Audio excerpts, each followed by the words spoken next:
Kadosh Masechet Moed Katan Daf Amud Aleph. We are a few lines down where it says that according to the Mandamar that we do not ude'en me'arevin simcha besimcha. 2, 4, 6 lines down. Minala. So how do we know that you're not going to be me'arev simcha besimcha? Dichtiv says in a pasuk. Vayash Shlomo ba'et hayit achai v'chol Yisraelimo kal gadol milavo chamat ad nachal Mitzrayim ifnei Hashem Elokeinu shivat yamim arba'a asar yom. So Shlomo Melech comes and he's going to make the chag, and kol Yisrael amo kal gadol, a very big kahal. Milavo chamat, from Levo chamat until Nachal Mitzrayim, before Hashem our God, 7 days and 7 days, right? But that's what it says, 7 days, and then an extra 7 days is 14 days, which means Bnei Yisrael, they did the Chanukat Bayit 7 days before Chag HaSukkot, and then another 7 days of Chag HaSukkot. So it comes out 14 days in total. Now if you're going to tell me that you are allowed to be Me'arev Simcha B'Simcha, they should have stopped until the Chag. And then there should be 7 days, which is going to be also Simchat HaRegel, and 7 days for Chanukat HaBayit. And therefore, you see from here that it would have been better to do that. So that way they don't have to stop working for so many days. So says the Gemara, maybe it could be that we're not going to push off a wedding until the Regel, just like Shlomo Melech did not push off Chanukat HaBayit until Sukkot. However, though, in a case where it is already there, you're allowed to. Meaning, lecha techila, to push off a wedding until there, you're not allowed to do it. But if it's already here, and you want to decide to get married during Chol Moed, it should be permitted. So says the Gemara, he says, no, Shlomo Melech should have left a little bit of the Binyan Bet HaMikdash and not finish it until before Sukkot, in order to do the 2 Simachot biyachad.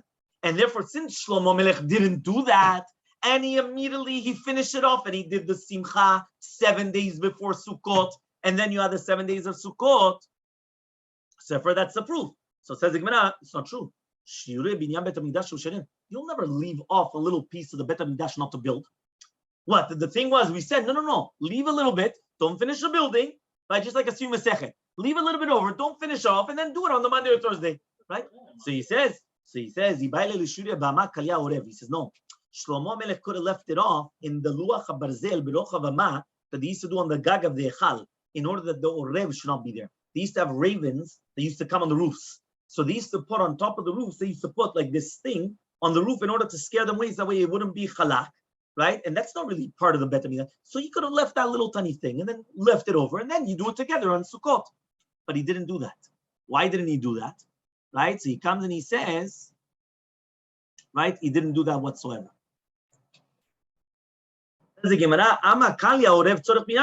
This amma for the orev, again, remember, this is like, it's a luach barzel, it's like a piece of metal which is thick of an amma, which covers the top of the echal, in order that the orvim, that the ravens should not sit there. That's also part of the binyan. So says the Gemara, ela midmiyat kra, for the fact that it's extra in the pasuk. Why? Michtiktiv. How's it written in the pasuk? Arba asar yom. It's written 14 days. It's not written that. How's it written? Shiva yamim, Shiva yamim. Why does it say 7 and 7? 7 equals 14. Why did it say 7 days plus 7 days? Lamali. So each one was separate. 7 days was for the Binyan Bet HaMikdash, the Simchat Chanukat HaBayit, and 7 days was for the Chag HaSukkot. So therefore, from there we learned the fact that it's split up and it said 7 and 7, and it didn't say it's 14 days. Amar Rabbi Yochanan says that year that Shlomo Melech did the Bet HaMikdash, the Chanukat HaBayit, Lo asu et Yisrael Yom Kippurim. Bnei Yisrael did not do Kippur. They didn't fast on Kippur. So they were afraid. They said, maybe they're going to be destroyed, because they didn't do Kippur. Bat Kol came out, a heavenly voice went out and said, all of you are mezuman le'olam haba. You know what that is? Don't worry about it. It's on me. Everyone gets olam haba. My darush. What's the derasha that they were able to come and eat on Kippur? Amru, they said it's kavachomen. Uma Mishkan, just like the Mishkan, Shen Kedushat Kedushat Olam, the Mishkan was not forever. The Mishkan was only the desert, and then afterwards it became the Bet HaMikdash. Just like the Mishkan and Kedushat Kedushat the Korban Yachid Dochet Shabbat, and still a Korban Yachid still pushes off the Shabbat when they brought it on the Korban Nisim. The Korban Nisim, each Nasi brought it, and it pushed off Shabbat. So if a Korban Yachid of a Nasi could push off the Shabbat, and it's not the Kedushat or Kedushat Olam, to Isus Kila, Shabbat is an Isus Kila, you get stoned. If you are Mechalel Shabbat Chas v'Shalom, Mikdash Kedushat Olam, that it is Kedushat Olam. Korban Tzibur and Korban Tzibur Yom Kippurim Danush Karet. Lo Kol Sheken. Kippur is karet, it's not skila, it's a lower level.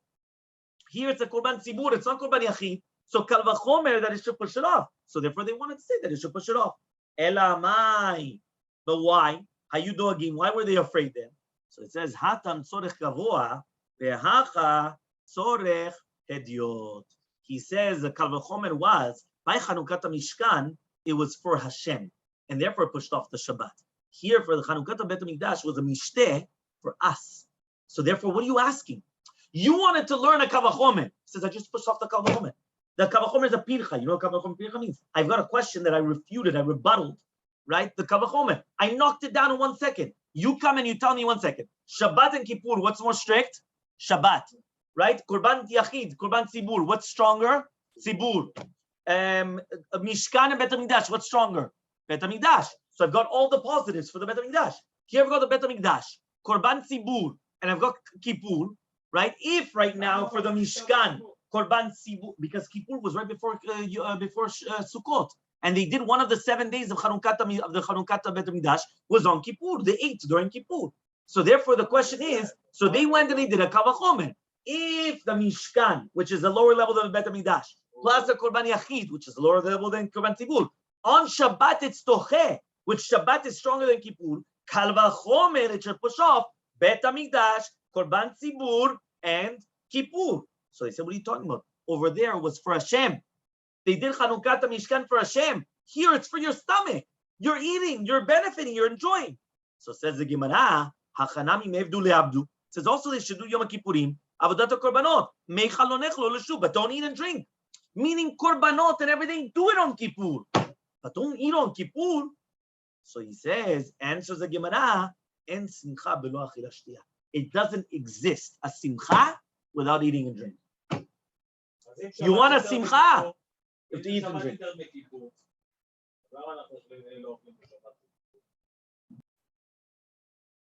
And the Dache Shabbat Menalan, how do we know that Mishkan is going to be Doche Shabbat? If you're going to tell me it's written in the pasuk by Yom Rishon of Yom Shvi, it's written on the first day and the seventh day. Dilma by Yom Shvi le Korbanot. Maybe it's the seventh day for Korbanot, which means on the day that they're going to bring the Korban Shvi'i, and it could be that the Nasi, which is the Shishi Kri Be'erev Shabbat, the Nasi Shvi'i brought on the Yom Rishon, right? So therefore, how do you know that they brought it on Shabbat? Which means again, here we're talking about the Mishkan. So the question was, how do you know that they were Mechalel Shabbat? There were 12 Nasim, and each one brought it one day, right? But maybe Be'emet, the 6th one brought it on Erev Shabbat, and the 7th one brought it on Sunday, and they weren't Mechalel Shabbat. And so the Gemara says in the pasuk, B'yom ha'shtei yom, right? My yom kulo ratzuf, ha'shtei yom kulo ratzuf. Mean it was 12 days, and just like the 12 days, when it says on the 12th day every day was ratzuf, so too there was ratzuf. It was consecutive. It was not that they skipped out a day because of Shabbat, so they had to go through Shabbat. So they did it on Shabbat. Okay? So says the Gemara, V'dilma yamim ha'ruyin. Says no. Maybe Be'emet, it was consecutive in fitting days, meaning the day which was fitting to bring it. So says the Gemara, it's another pasuk. Ketiv kara acharina, it's written in another pasuk, B'yom shneim asar yom, ma yom kulo ratzuf, ha'shneim asar yom kulo ratzuf. Just like yom is ratzuf, it has to be consecutive, right? Yashar, right? So too, yom kulo ratzuf, so too shneim asar yom is kulo ratzufim. So says the Gemara also, V'dilma achanami yamim ha'ruyin. Maybe it's only the days which are fitting, but not that it actually was Mechalel Shabbat. And so the Gemara, Im ken himself, Trei Krai Lamali. Why do you need 2 psukim? So the 2 psukim come to teach you this is so. Next. How do you know that the Bet HaMikdash is going to push off Kippur? If it's going to be because it's written that he did the Arba Asar Yom, that he did the 14 days before Sukkot, meaning the 7 days of Sukkot and 7 days before. Maybe it was only the days which are fitting. So says the Gemara, they make a Gzera Shabbat. Yom from Shlomo Melech to the Yom of the Mishkan. So therefore, just like there was on Shabbat, so too here was on Shabbat. So says the Gemara, Yatzabat Kol V'amnalehem. So Bat Kol came out, a heavenly voice came out and said that you're all Muzumani L'chayolam Haba. Uminalan de'achi lehu. How do we know that they were forgiven? Tani Tachlifa B'yom HaShemini Shalach et ha'am v'yalechu et HaMelech v'yalechu la'olehem simechim v'tovei lev al kol ha'tova asher atzah leDavid avdo u'Yisrael amo. So it says that on the 8th day they sent the nation and they blessed the king and they went to their tents, all happy and to lev, everything which they did, okay. What does it mean that they went to the tents? They went and they found their wives that they were pure. Simechim. Why were they simechim? That's what it means, that they went to their tents. The fact that they were all pure. All the women, they were all pure. So that was actually why they were going to their tents. Simechim, why were they happy? They were happy because they benefited from the Shekhinah. The Shekhinah, they were happy. All of them had boys. Everyone that went home to his wife, they had boys. That's why they were to live. They had good hearts. Right? Al kol tova and all the good that Hashem did. David of the Yisrael. What does it mean now, David of the Yisrael? I understand Yisrael because their sin was forgiven on Kippur. So I understand why it says Yisrael. But David of Do, what is David of Do? Amar Rav Yehuda Amar Rav. Listen to this. Very famous Gemara. Says Rav Yehuda in the name of Rav. When Shlomo Melech wanted to bring the Aron inside of the Bet HaMikdash, the doors closed and they weren't able to open it up. Amar Shlomo Asrim Varbar Ranot. Come Shlomo Melech, he started saying different tefillot, tefillah, techina, rina, lo nana, nothing. Patach ve'amar, he says, Seu sha'arim l'Hashem, nothing, lo nana. Kevan she'amar Hashem Elokim et Hashem b'nei Shekhinah zachar lechaste David avdecha. Remember the chesed, right, of David, your servant. Miyan nana, it opened up the gates. Ve'ota sha'an efchu penei sonei David keshulek dira. In that moment, all the enemies of David, their faces became black. They became, why? They thought that David HaMelech was a sinner all his life. They thought that, and all of a sudden they saw that only because of David HaMelech was the doors of the Bet HaMikdash open in order that they could put the Aron inside the Kodesh HaKodashim. So everyone knew that he was forgiven for the Avon of Bathsheba, and that's why it says that you have to remember David Avdo and Yisrael Amon. That's a kapara, just like Yom Kippurim. Rabbi Yonatan Rabbi Yehuda ben Gerim, Tanu Parashat Nedarim, Rabbi Shimon Bar Yochai. So Rabbi Yonatan ben Asmai and Rabbi Yehuda ben Gerim, they were learning Parashat Nedarim in the house of Rabbi Shimon Bar Yochai. They were learning the Masechet Nedarim in the house in the yeshiva of Rabbi Shimon Bar Yochai. And in the nighttime, they went. They told them we have to go home. At Safra in the morning, they came back, and then again they said bye. Amarlo, he told them, you already told me last night that you guys were leaving. Why are you coming back in the morning and telling me again that you're leaving? Right? Imagine you're coming, you're telling me you're going out of town. So you come to, you're here. You tell me, okay, fine, right? Lech leshalom, and all of a sudden you come again in the morning. You tell me again, what's going on? They said, you taught us. You taught us that if you come and you said goodbye to your rabbi, but then you slept in the same city that night, the next morning again you have to come back. You have to say goodbye. They went and they say goodbye. Right? What does that mean? So it's mashma on the 23 lechodesh Tishri. Again, he gave them permission to go. So what's going on? So from here we learn that a talmid, that he was with his rabbi and he stayed in the same place. So what's going to happen? He says he's going to have to go and he has to go say goodbye one more time. So he went and he told to his son, these people are chachamim. That means he went and he told Rabbi Shimon Bar Yochai told the son, Rabbi Yonatan ben Asmai and Rabbi Yehuda ben Gerim, they're chachamim. Zilga behon, go to them so they give you a bracha. Azaz, he went to them. So he found out that they were asking contradictions in psukim. Which means weigh the mitzvot and look which mitzvah is greater, and then do the bigger mitzvah. It's written in pasuk. So much when you shouldn't weigh the mitzvot, but all the mitzvot are big, and therefore don't weigh them. Do all of them. Says the Gemara, a question. Here it's a mitzvah that you could do it through other people, and therefore you should always do the mitzvah gdolah, and your friend should do the smaller mitzvah. Teta mubet 9b. And here in the second pasuk, the mitzvah you cannot do it through other people, right? So therefore, if you cannot do it through other people, so you have to do every mitzvah. Doesn't matter whether it's a big mitzvah, small mitzvah, you do all of them. Then they started coming and asking that it's so precious, the Torah, that it's more precious than jewels, and nothing is going to be equal to the Torah. But it's mashma, the mitzvot is equal to Talmud Torah. Nothing is like it. That even mitzvot is nothing like the Torah. So says the Gemara, if it's a mitzvah that other people could do it, don't be mivatel Torah. You learn the Torah, let other people do the mitzvah. But it's a mitzvah that you cannot do it through other people, so then you have to do it. Amrule, they went and they said, "My baitacha, what are you doing? What do you want here?" Amar lehu, so this is the son of Rabbi Shimon Yochai. He comes and he tells them, "Amar li Abba zil gabaychu My father said that I should come here to get a bracha from you guys. Amrullah, they went and they told him, it should be the will that Yizra v'lo techtzad. You should plant and not reap. Tayel v'lo tepuk. You should bring in and not take anything out. Tepuk v'lo tayel. Take out and don't bring anything in. Lichru betach v'letu b'shpezach. Your house should be destroyed and your achsanya, your guest house, should be lived in. Lebalbel peturatach. Your table should be all balagan, all mitbalbel. And you shouldn't see a new year, right? A good bracha, no? He says, he comes and he tells his father, not only did they not bless me, they came and they gave me tzad. Look what he told. He told them, what did they tell you? He told them the entire thing. He told them, they're all brachot. Listen to this. They're all brachot. You're going to plant and not plow. You're not going to plant and not reap. You're going to have children. They're not going to die. That's what it means. You're not going to reap. You're going to bring in and not out. You're going to bring in wives for your children. But they won't die. And then their wives should go to other people. You're going to take out and not bring in. Your girls are going to have children.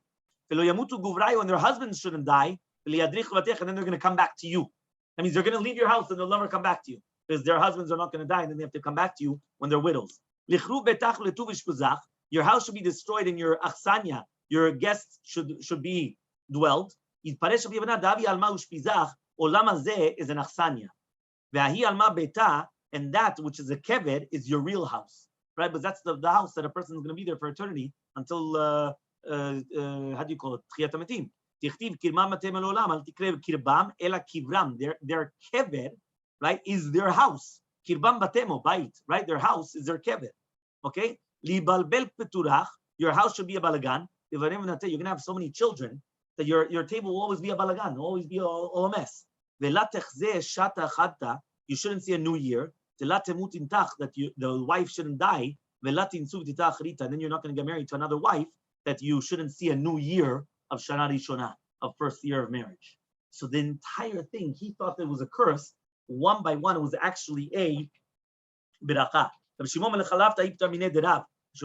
left Rav. He went to his son, go to him to get a beracha. So, right, he went to Rabbi Shimon ben Chalafta. He told him, to Rabbi Shimon ben Chalafta, that you shouldn't embarrass other people in order that you shouldn't be embarrassed. He went to his father. He said, what did he tell you? He told me things. He says, he gave you a beracha that HaKadosh Baruch Hu gave to you, gave to Am Yisrael, and you repeated it. You're going to eat and be satisfied. You won't be embarrassed forever. What does that mean? The second one is extra. So really, a kavanah is they shouldn't embarrass other people, right? Which means don't embarrass other people in order to get the beracha that you yourself will never be embarrassed. Meaning, if you don't embarrass other people, you'll get a beracha that you won't get embarrassed as well. Okay? Nekuda, 2 dots. Says the Gemara, a woman's allowed to do her dormants on Chol Moed. A woman is allowed to be kochelet. Kochelet is that she's doing around the eyes. It's like I don't know how you say it in English. Eyeliners or whatever it is. Okay. Pokeset. What is pokeset? She's mechaleket se'ara. She's splitting her hair on different sides. Mavirat srak al panea. The somek. How do you say somek? The makeup. Okay. Right? The ikadam, some people say maveret sakin al panea shel mata. We're talking about that she's putting a knife for her face down below. Down below, obviously, is the private part in order to take off the hair. Okay? The vitu de Rachasta mekashta be'ape kalata. So the wife of Rachasta was mitkashetet in front of the wife of her children in Chol Moed. Yativ Rav Huna bar Chilyan kamed Rav Chasta v'yativ kamar. So he went and he said, Lo shanu ela yalda. That's only a bachura. Why? Because a bachura is allowed to because she gets simcha when she's doing it. Aval zikana, but an older woman is not allowed to do that, but it's not a simcha for her. Amarle, he went and he said, Elokim, afilu imach, vafilu imadi imach, even your mother and even your mother's mother, vafilu omedet lekibra, even if she's going to be on the gravestone, she's allowed to do it, but it's simcha. And even an old grandma, she's enjoying herself when she's putting on makeup. People say, a woman that's 60 years old is running like a woman that's 6 years old to a wedding, right? The same thing to do with kishut, to do them. That means you see it. You see these 60-year-old women and they're running to a wedding. What are you running for? You can hardly even walk. You need a cane to start dancing there. They're running to the weddings because the woman, doesn't matter the age, she's always there. She always wants the, whether it's the makeup or the this or the party, she wants it there. Rabbi Yudah says, Lo tasud. She should not put on the line in order to take off the hair because it's a nivul hula. Tani will interpret Rabbi Yudah lo isha lo tasud mine nivul hula umoder Rabbi Yudah besid shechola lekaplo b'moed shetofalto. That if you could take it off on the moed, so then she's going to be morachat to on the moed. But even though right now she's suffering when she's taking off the line, she's going to be happier afterwards because it's going to take off the hair and it's going to make the skin much more smooth. So says the Gemara, does Rabbi Yehuda hold of that? That means right now it's tza'ar, but later on it's going to be a simcha, so it's going to be okay. But now we learned in the Mishnah, Rabbi Yehuda says, what does that mean? You're allowed to pay back a debt because it's actually going to be a tzad for them, which means when you come and you pay him back, it's a tzad. They said, 1 second. Even though right now it's a tzad, he's going to be happy later on. So from here, it's mashma that Rabbi Yehuda does not hold that right now, since it's a tzad, right, we're going to take into consideration the simcha later on. So why did he permit it over here?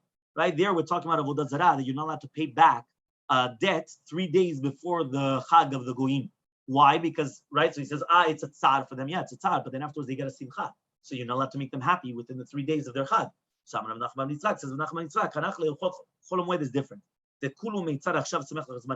All of them, right, all the works, whether it's cooking and baking and everything, right now it's going to be metzar, and later on it's going to be a simcha. So because of that, it's going to be permitted. So therefore, Hilchot Chol Moed is different than any other halacha. Ravina comes and says another answer. A kuti is always going to be suffering, right? But he never wanted to pay back. So therefore, since he's not going to be sameach later on, meaning that you're coming and you're collecting a debt from the kuti. Right now he's suffering, but later on he's going to be happy because he paid off his debt. So he says he's never going to be happy when he pays off the debt.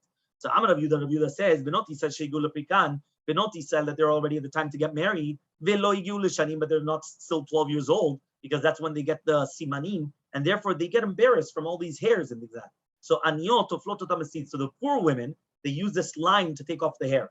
Ashirot toflot, so they use fine flour. Benob lachim, women of the kings, b'shem amor. Right, that's what it was. Esther Amalka, b'shem amor, with more. It's like oil of more. Shneimah shishach chodashim b'shem amor, which is by Esther Amalka. So therefore, you see that each one, according to their level. That's why I told you before. You've got the laser, you've got the wax, you've got the this, you've got the that, you got plucking out one by one. Each one, they have their level according to the riches. My Shemen Amor, what is Shemen Amor? Ravuna Bachi Amar, Setakat. Rav Yomi Ben Amar, Setakat, Shemen Zait, it's olive oil that didn't bring a third. It means it's not ripened the third. Tanya, we learned to write Rabbi Yehuda Omer, and Pikinon, which means it's a psul for to use a Shemen for Menachot. That's Shemen Zait, which did not bring a third, meaning it wasn't to ripen the third. Okay, but Lama Sachinotos, what do they put on Shemen Amor? Shemashir et Se'ar, it takes off the Se'ar, it takes off the hairs, and it actually makes soft the skin. So that's why it's right. That's why it's shemen hamor. Right, shemen hamor, me'aden and mashir. Okay. Rav Bevai Havile Barta, he had a daughter. Tafla ever. She did it one by one. Shakal ba arba me'azuze. So because she was basically doing this, she became so fine that her husband gave her 400 zuz. That means he got an incredible husband because she was such a beautiful girl because she did that. She did one time the entire body. Umeta, she died on the spot. Amar katla bevai lebirti. He says Bevai went and he killed my daughter. Because basically he was blaming Bevai, right? Rav Bevai, but Rav Bevai was the one that he did it to his own daughter, but he already knew that you can't give all the potent in one moment. If you give everything, if you're going to give laser in one shot to you're going to kill the guy. So what did they do? Little by little. Here they did the entire thing in one shot. So she died. So he said Rav Bevai was the one that killed him. Rav Nachman says Rav Bevai, he says, no.